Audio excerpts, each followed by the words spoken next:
أما بعد فأعوذ بالله من الشيطان الرجيم بسم الله الرحمن الرحيم میرے ساتھ میں پڑھیے الصلاۃ والسلام علیک یا رسول اللہ وعلی آلک واصحابک یا حبیب اللہ الصلاۃ والسلام علیک یا نبی اللہ وعلی آلک واصحابک یا میرے پیارے پیارے دوستوں، اسلامی بھائیوں، بزرگوں، ہمارے آقا کریم صلی اللہ علیہ وسلم نے احادیث مبارکہ میں درود پاک پڑھنے کی بے شمار فضیلتیں بتائیں، جن میں سے یہ بھی ہے کہ جو حضور پاک صلی اللہ علیہ وسلم نے فرمایا whoever recite one درود on me، جس نے مجھ پر ایک بار درود پڑھا، اللہ sends 10 mercies upon him، اللہ تعالیٰ اس پر 10 رحمت نازل کرتا ہے۔ His 10 sins are erased from his نامہ اعمال، اس کے نامہ عمل سے اس کے 10 گناہوں کو مٹا دیا جاتا ہے۔ And his 10 levels are further increased in the eyes of Allah۔ اللہ عز و جل کے ہاں اس کے 10 درجات بلند کر دیے جاتے ہیں۔ تو کتنی مرتبہ پڑھنے پر؟ صرف ایک مرتبہ۔ اسی طرح پیارے آقا کریم صلی اللہ علیہ وسلم ہماری جان قربان ان پر ارشاد فرماتے ہیں جو میرا امتی 1000 مرتبہ روزانہ درود پاک پڑھے گا وہ مرے گا نہیں جب تک جنت میں اپنا مقام نہ ہو۔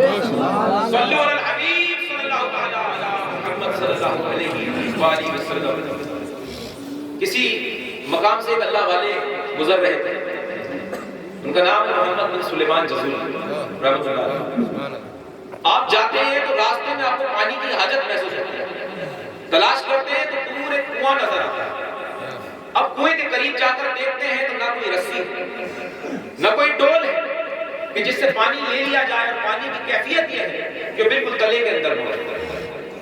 آپ بڑے پریشان ہیں، یہ سارا منظر دور کھڑی ہوئی ایک چھوٹی سی بچی دیکھتے ہیں، وہ آتی ہے کہتی بابا کون ہے آپ؟ تو وہ اللہ والے کہتے ہیں میرا نام ہے محمد بن سلیمان جزوری۔ کہتے ہیں آپ اللہ والے ہیں، کیا پریشانی ہے؟ آپ کو کس بات سے دشواری ہے؟ تو کہتے ہیں مجھے پانی کی حاجت ہے، اور پانی کو دیکھتا ہوں تو کنویں کے نیچے اور یہاں آس پاس کوئی ڈول بھی نہیں جس سے پانی کو لے لیا جائے۔ بچی کہتی ہے آپ تو اتنے بڑے اللہ والے لیکن پانی نہیں نکال سکتے، ٹھہریے میں آپ کے لیے پانی نکال دیتی ہوں۔ تھوڑے تعجب میں ہو جاتے ہیں کہ یہ بچی کیسے نکالے، کنویں کے قریب جاتی ہے، اپنا لعاب دہن کنویں کے اندر ڈال دیتی ہے، اور جیسے ہی ڈالتی ہے جو پانی تلے میں موجود تھا وہ لبالب اوپر آ جاتا ہے۔ اللہ والے وضو وغیرہ اپنے پانی کی حاجات سے فارغ ہوتے ہیں اور پھر اس بچی کی طرف متوجہ ہوتے ہیں اور کہتے ہیں بیٹے تیرے اندر یہ کمال کیسے پیدا ہوا؟ بچی کہتی ہے بابا میرے اندر یہ کمال ایسے پیدا ہوا کہ میں اپنے آقا کریم صلی اللہ علیہ وسلم پر کثرت سے درود پاک پڑھتا ہوں، یعنی خوب خوب درود پاک پڑھا کرتی ہوں۔ اللہ تعالیٰ نے درود پاک پڑھنے کی برکت سے میرے اندر یہ کمال پیدا کر دیا کہ مجھے جب بھی پانی کی حاجت ہوتی ہے میں کنویں کے اندر لعاب دہن ڈال دیتی ہوں اور پانی اوپر آ جاتا ہے۔ محمد بن سلیمان جزوری اللہ والے فرماتے ہیں کہ میں نے اسی وقت نیت کر لی کہ درود پاک کی فضائل پر، اس کی فضیلت پر میں کتاب لکھوں۔ چنانچہ آپ نے الدلائل الخیرات نام سے درود پاک کی سب سے ضخیم کتاب لکھی، سب سے بڑی کتاب۔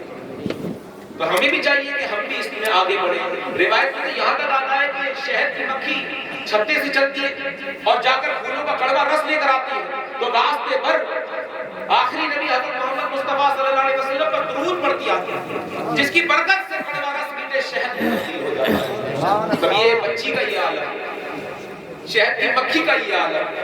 نوجوانوں اگر ہم نے یہ عادت بنا لی تو ہمارا کیا ہوگا؟ ہم بھی تو اسپتالوں میں جا کر بیٹھتے ہیں نا، ڈاکٹر کہتا ہے انتظار کرو، 2 گھنٹے انتظار کرتے ہیں، وہاں بیٹھ کر ایک تسبیح پوری کی جا سکتی ہے، کہیں سفر میں ہے بس میں ایک تسبیح پوری کی جا سکتی ہے، ہمیں جب جماعت میں ٹائم ہے تو ایک تسبیح پوری کی جا سکتی ہے، کسی نے ہولڈ پر ڈال دیا اتنی دیر کے لیے تسبیح پوری کی جا سکتی ہے۔ اگر ذہن بنا لیا تو درود پاک پڑھنے کے اتنے فضائل ہیں کہ حدیث مبارکہ کے اندر لسٹ ہے اس کی موجود کہ کس طریقے سے کہ 1 پڑھنے سے کیا فائدہ اور 10 پڑھنے سے کیا فائدہ، لیکن ان سارے فضائل پر جس فضیلت پر سب سے زیادہ مجھے محبت آتی ہے، سب سے زیادہ جسے مجھے پیار ہوتا ہے، یہ بات میں نے سنی بعد میں تو مجھے بڑا احساس ہوا, بڑی حضور پاک صلی اللہ علیہ وسلم سے محبت اور اضافہ ہو گیا. وہ کیا بات ہے پیارے اسلام, حضور پاک نے بار بار ترغیب دلائی. اللہ عز و جل نے ارشاد فرمایا قرآن مقدس کے اندر, درود پڑھو, سلام پڑھو. نبی پاک نے فرمایا اتنی پڑھو گے اتنے ملے گا. آخر کیا وجہ ہے, کیوں اتنا زور دیا جا رہا ہے؟ تو بتایا کہ قیامت کے دن جب میزان عمل پر, یعنی وہ ترازو جس میں نیکیاں اور بدیوں کو تولا جائے, جب نیکیوں کا پلڑا ہلکا ہو جائے اور گناہ زیادہ ہو جائیں گے, تو ہمارے آقا کریم صلی اللہ علیہ وسلم ایک کاغذ کا ٹکڑا نیکیوں والے پڑھنے کے حصے میں ڈال دیں گے, جس کی وجہ سے نیکیوں میں اضافہ ہو جائے گا اور گناہوں کا پلڑا ہلکا ہو جائے گا. میرے پیارے اسلام بھائی, جانتے ہیں اس میں کاغذ میں کیا لکھا ہوگا؟ اس کاغذ میں وہ درود ہوں گے جو دنیا میں رہ کر ہم نے آقا پر پڑھے. تو میں اس بات کو کہنا چاہتا ہوں کہ زندگی بھر ہم نے درود پڑھی حضور پر, اور قیامت کے دن حضور نے وہ بھی لوٹا دیا. کیا بات ہے. آقا فرماتے کہ جو نہ بھولا ہم غریبوں کو رضا, جو نہ بھولا ہم غریبوں کو رضا, یاد کرنا اس کی عادت.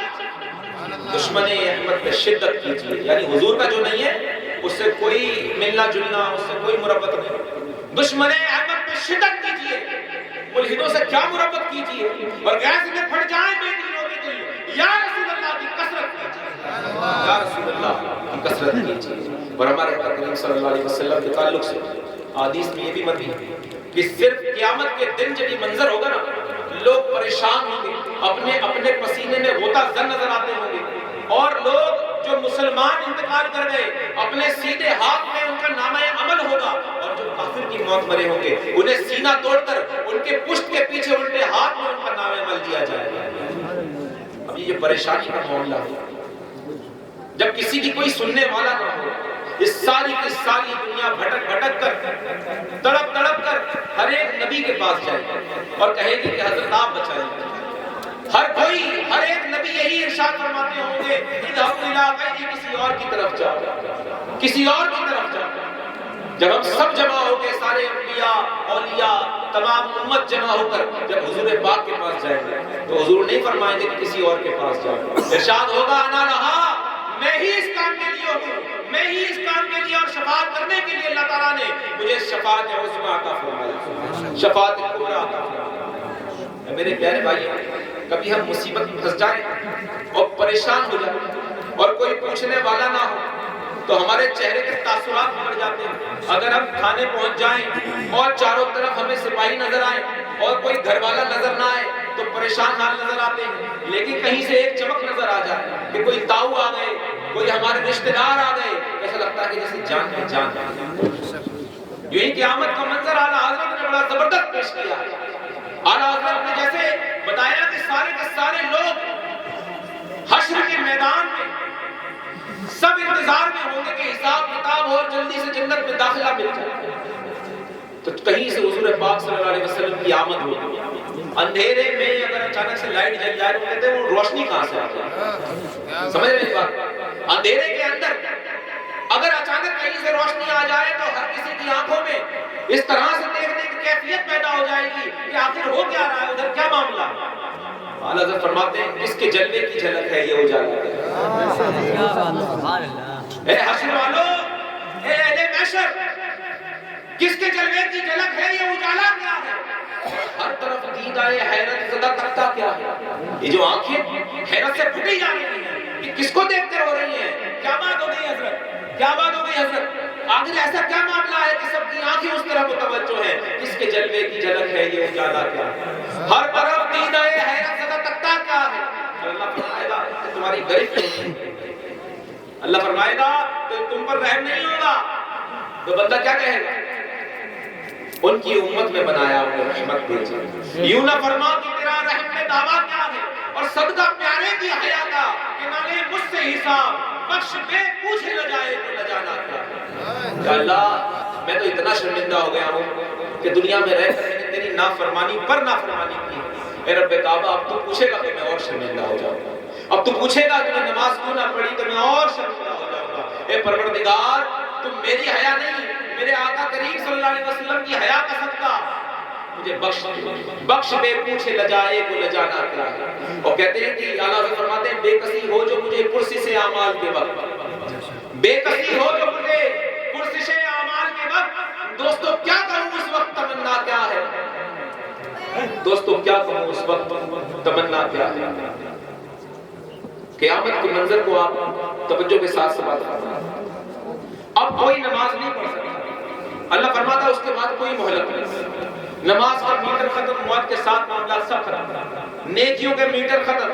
جب تک دنیا کے اوپر ہو توبہ بھی قبول، جب تک دنیا کے اوپر ہو تو نماز بھی پڑھ سکتے ہو۔ میرے پیارے اسلامی بھائیو، موت کو دور سمجھ کر زندگی کو غنیمت سمجھنا سیکھیے۔ آج جس کے 40ویں کے سلسلے میں یہ پروگرام رکھا گیا ہے، کیا معلوم ہم میں سے کوئی کل نہ ہو، اور کیا معلوم پرسوں اس سے اگلے دن کسی کا تیجا ہو جائے۔ تو اصل بات یہ ہے کہ ہم میں سے کون ہے جو موت کو دیکھ کر عبرت حاصل کرے؟ ایسا کون ہے کہ موت کو دیکھ کر جس کے دل میں خوف آتا ہے؟ ہم میں سے ایسا کون ہے جو رات کو اٹھ کر صرف اس لیے روتا ہے کہ میرے اوپر ڈھیروں نماز قضا ہو؟ اگر تلاش کریں تو یہاں سے لے کر آخر تک کوئی ایک بھی نظر نہیں آئے گا کہ جو اللہ کے لیے رویا ہو۔ کوئی کسی کے لیے روتا ہے، کوئی مال نقصان ہو جانے پر روتا ہے، لیکن کوئی ہے جو رات کو اٹھ کر فقط اس لیے روئے کہ یا اللہ عز و جل میں نے تیری بہت نافرمانی، یا اللہ چھپ چھپ کر بھی گناہ کر لیا۔ کوئی ہے ایسا؟ اپنا اپنا محاسبہ کریں، اپنے دلوں کو ٹٹولیے کہ اپنی آنکھوں سے اپنے جو آنسو بہائے اللہ عز و جل کے ڈر سے بہنے والے آنسو کتنے ہیں، اور رسول پاک کی محبت میں بہنے والے آنسو کتنے ہیں۔ حضور پاک صلی اللہ علیہ وسلم ایمان کی جان ارشاد فرمائی اور ارشاد فرمایا کہ جس کے دل میں میری محبت نہیں اس کا ایمان نہیں۔ اسی بات کو فرمایا کہ جس کے دل میں میری محبت نہیں اس کا ایمان نہیں۔ پھر فرمایا جس کے دل میں میری محبت نہیں اس کا ایمان نہیں۔ ایک مرتبہ حضرت بلال حبشی رضی اللہ تعالیٰ حضور کے پردہ کرنے کے بعد دمشق میں ایک مقام ہے ساریہ، اس جگہ پر آپ قیام پذیر ہو، وہیں رہنے لگے۔ حضور پردہ کر چکے ہیں مدینے سے۔ اب مدینہ شریف سے یہ کافی دور مقام پر حضرت بلال ایک رات سو جاتے ہیں، اور سونے کے بعد صبح جب اٹھتے ہیں تو چیختے ہوئے اٹھتے ہیں، اور جب چیختے ہوئے اٹھتے ہیں تو ان کی بیوی کہتی ہے کہ کیا معاملہ اے میرے سر کے تاج، کیا معاملہ؟ تو حضرت بلال کہتے ہیں کہ میں نے خواب میں حضور پاک سبحان اللہ، میں نے خواب میں حضور پاک صلی اللہ تعالیٰ علیہ وآلہ وسلم کو دیکھا، اور میں نے یہ دیکھا کہ حضور مجھ سے فرما رہے ہیں ما ھذا الجفا یا بلال، اے بلال یہ کیسی جفا ہے تمہاری، تمہیں ہم سے محبت نہیں؟ تم جب ہمارے سامنے رہا کرتے تھے ہم سے محبت کیا کرتے تھے، اے بلال ہم پردہ کر گئے تو تم ہم سے دور جا کر بس گئے۔ اے بلال کیا تمہیں ہماری اب یاد نہیں آتی؟ اے بلال کیا تمہیں ہم سے اب محبت نہیں رہی؟ بلال حبشی زارو قطار ہونے لگتے ہیں اور اپنی بیوی سے کہتے ہیں کہ میرا رخت سفر باندھ دو، اب میں مدینہ شریف کی طرف جا رہا ہوں اور میرے آقا کریم نے مجھے بلایا ہے۔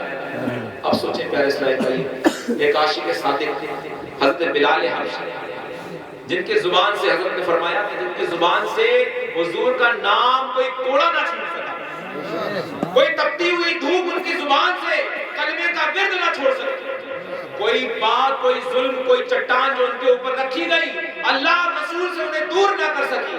اب یہ عاشق صادق اپنی سواری پر چلے جائے اور رفتہ رفتہ یہ مدینے کے قریب ہوتے چلے جائے۔ دل کے اندر تمنائیں ہیں کہ اب قریب مدینے کی سرحدیں نظر آ جائیں، دل کے اندر آرزویں ہیں کہ اب پھر سے میں حضور کے روضے کو دیکھنے والا ہوں، اس جگہ پر حاضری دینے والا ہوں۔ اب لیجئے قریب سرحدیں بھی آ گئے، داخل ہوتے ہیں، لوگ پہچان لیتے ہیں اور قریب آ کر کہتے ہیں یہ تو بلال حبشی ہیں، مؤذن رسول ہیں، اے لوگوں جلدی جلدی آ جاؤ، اے لوگوں جلدی جلدی آ کر دیکھو کون آیا ہے، حضرت بلال آئے ہیں، مؤذن رسول تشریف لے کر آئے ہیں۔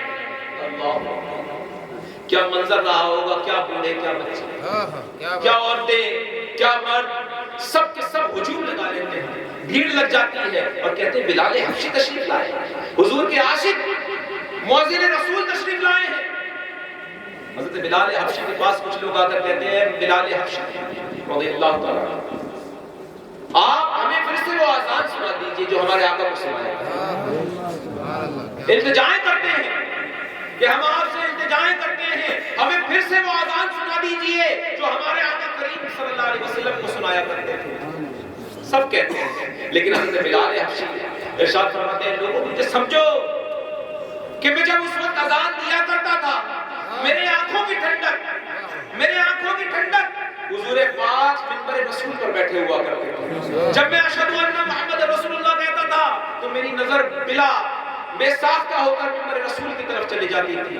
لیکن لوگوں سمجھو میں اذان دوں گا آج حضور پردہ کر چکے, میرے دل کے اندر یہ کیفیت برداشت نہ ہو پائے گی, مجھ سے نہ کرے. لوگ خوب کہتے ہیں لیکن وہ کسی کی نہیں مانتے.